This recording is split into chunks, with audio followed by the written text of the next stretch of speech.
بسم اللہ الرحمن الرحیم الحمد للہ رب العالمین والصلاة والسلام علی اشرف الانبیاء والمرسلین نبینا محمد وعلی آلہ وصحبہ اجمعین۔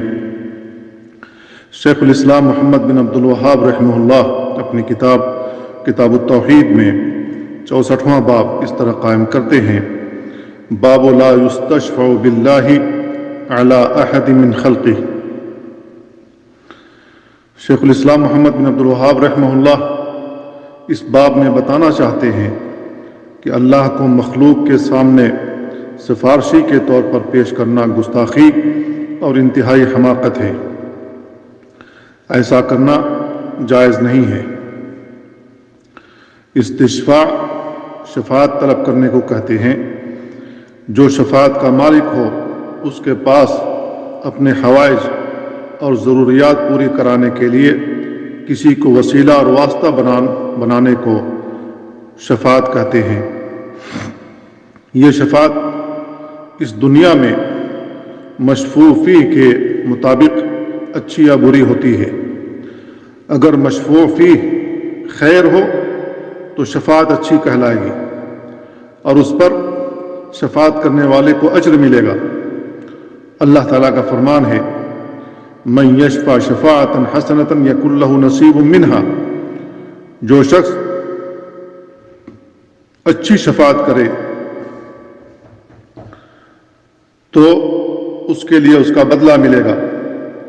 اور نبی کریم صلی اللہ علیہ وسلم نے ارشاد فرمایا: اشفعوا تؤجروا۔ ایک دوسرے کے لیے سفارش کیا کرو، اجر پاؤ گے۔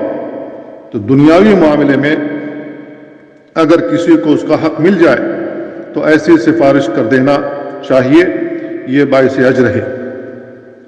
لیکن حرام امور میں سفارش حرام ہے، جیسا کہ اللہ تعالیٰ کا فرمان ہے: من یشفع شفاعتا سیئتا یکن لہ کفل منہا۔ جو شخص کوئی سفارش کرے تو سفارش کرنے والے کو، یعنی کسی برے معاملے میں سفارش کرے تو سفارش کرنے والے کو اس کا گناہ ضرور ملے گا۔ جیسے کوئی سفارش کرے کہ کسی سے زنا یا کسی سے چوری ہو جائے یا کوئی شراب پی لے، تو اسلام میں زنا کی جو سزا ہے یا چوری کی جو سزا ہے یا شراب پینے والے کی جو سزا ہے، اس کی معافی کے لیے سفارش کرے تو یہ سفارش حرام ہے۔ نبی کریم صلی اللہ علیہ وسلم نے ارشاد فرمایا: تعافوا الحدود فیما بینکم وما بلغنی من حد فقد وجب۔ آپس میں سزاؤں کی معافی تلافی کر لیا کرو۔ میرے پاس کوئی سزا کا معاملہ پہنچ جائے تو حد واجب ہو جائے گی۔ یہ ابو داؤد کی روایت ہے۔ یعنی میرے پاس اگر معاملہ پہنچ گیا تو پھر معافی ملے گی نہیں۔ جس کا جو حق ہوگا اس کو حق مل کر کے رہے گا۔ اسامہ بن زید رضی اللہ تعالیٰ عنہ نے ایک قریشی خاتون کے چوری کے معاملے میں رسول اللہ صلی اللہ علیہ وسلم سے سفارش کی تو آپ نے فرمایا: اتشفع فی حد من حدود اللہ۔ تم اللہ کی جانب سے مقرر سزا کے معاملے میں میرے پاس سفارش کر رہے ہو۔ رسول اللہ صلی اللہ علیہ وسلم سے اس پر اسامہ بن زید رضی اللہ تعالیٰ عنہ کو رسول اللہ صلی اللہ علیہ وسلم نے اس پر اسامہ بن زید رضی اللہ تعالیٰ عنہ کی اتنی سخت ڈانٹ پلائی کہ انہوں نے اپنے دل میں تمنا کی کاش کہ میں پیدا ہی نہ ہوا ہوتا۔ ایک حدیث میں رسول اللہ صلی اللہ علیہ وسلم نے ارشاد فرمایا: اذا بلغت الحدود السلطان فلعن اللہ الشافع والمشفع۔ یہ موطا مالک کی روایت ہے۔ جب سزا کا معاملہ سلطان اور قاضی کے پاس پہنچ جائے تو سفارشی کرنے والے اور مشفوع دونوں پر اللہ کی لعنت ہو۔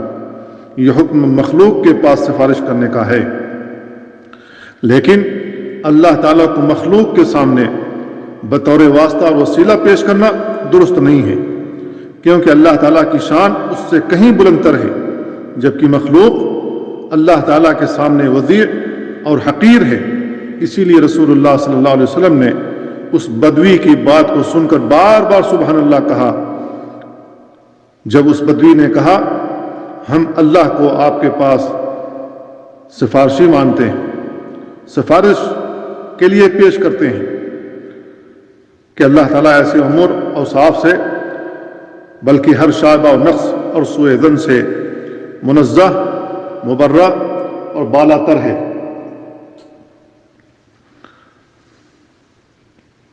یہ باب قائم کرنے کے بعد شیخ الاسلام نے جبیر بن مطعم رضی اللہ تعالیٰ عنہ کی یہ حدیث ذکر کی ہے۔ جبیر بن مطعم رضی اللہ تعالیٰ عنہ کہتے ہیں کہ ایک اعرابی بدوی نے نبی کریم صلی اللہ علیہ وسلم کی خدمت میں آ کر شکایت کی کہ اے اللہ کے رسول، جانیں تلف ہو گئیں، بچے بھوک سے بلکنے لگے اور مویشی مرنے لگے، آپ ہمارے لیے اپنے رب سے سفارش کی دعا کریں، ہم اللہ تعالیٰ کو آپ کے پاس اور آپ کو اللہ کے حضور سفارشی کے طور پر پیش کرتے ہیں۔ آپ نے اس کی بات سن کر بار بار سبحان اللہ پڑھا۔ آپ بدستور سبحان اللہ پڑھتے رہے یہاں تک کہ اس کا اثر صحابہ کرام کے چہروں پر ظاہر ہونے لگا۔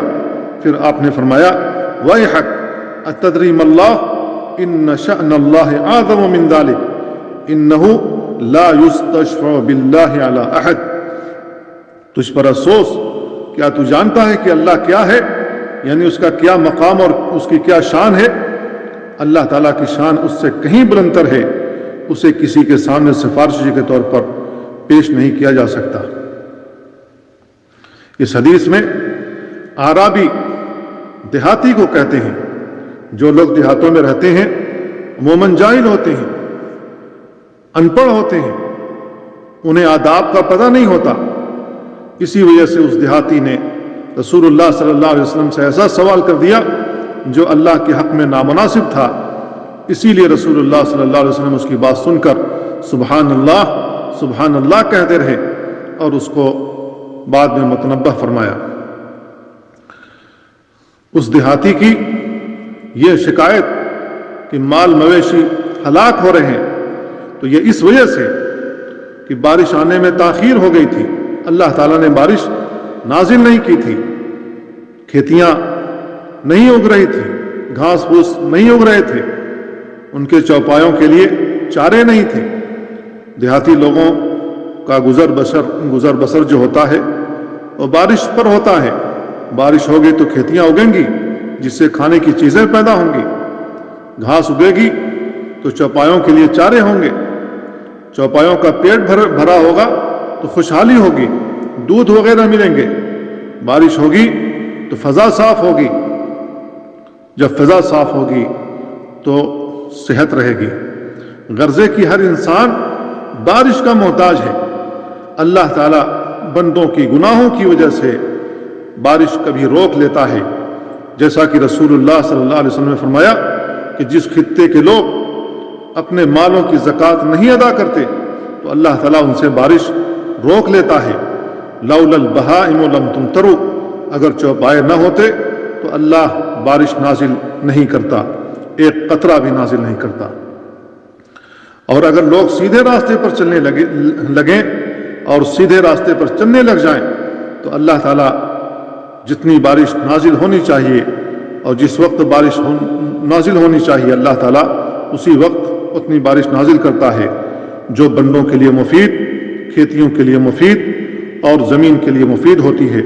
وَأَن لَّوِ اسْتَقَامُوا عَلَى الطَّرِيقَةِ لَأَسْقَيْنَاهُم مَّاءً غَدَقًا، اگر لوگ سیدھے راستے پر چلنے لگ جائیں تو اللہ رب العالمین موسلا دھار بارش نازل کرے گا۔ استسقاء بارش طلب کرنے کو کہتے ہیں۔ جب کبھی مدینہ میں بارش لیٹ ہوئی تو صحابہ کرام رسول اللہ صلی اللہ علیہ وسلم کے پاس آ کر بارش نازل ہونے کے لیے دعا کیا کرتے تھے اور رسول اللہ صلی اللہ علیہ وسلم ان کے لیے دعا کیا کرتے تھے تو اللہ بارش نازل کر دیتا تھا۔ یہ انبیاء کی سنت ہے۔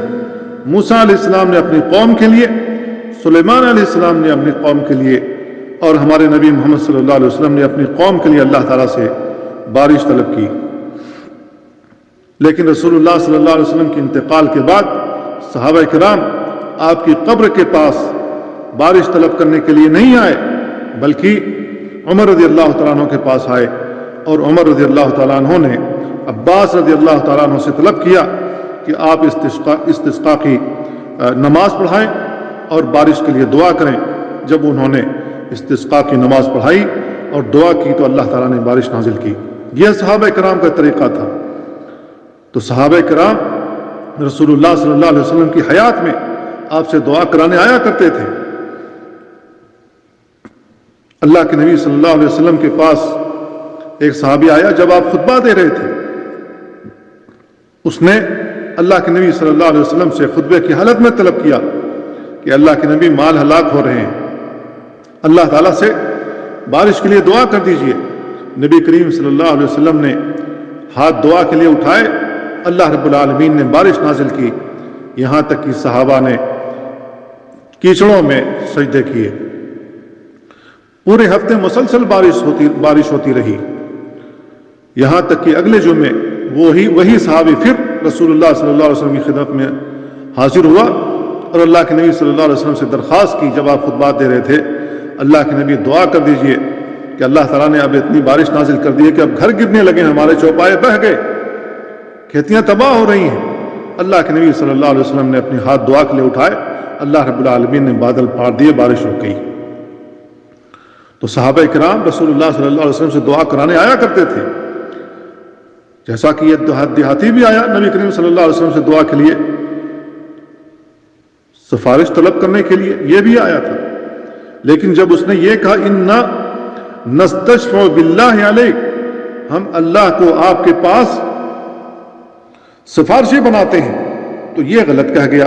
یہ جملہ اس سے غلط سرزد ہو گیا, جس پر رسول اللہ صلی اللہ علیہ وسلم نے اس کا مواخذہ کیا اور منع فرمایا, کیونکہ اس میں اللہ تعالیٰ کے ساتھ گستاخی ہے.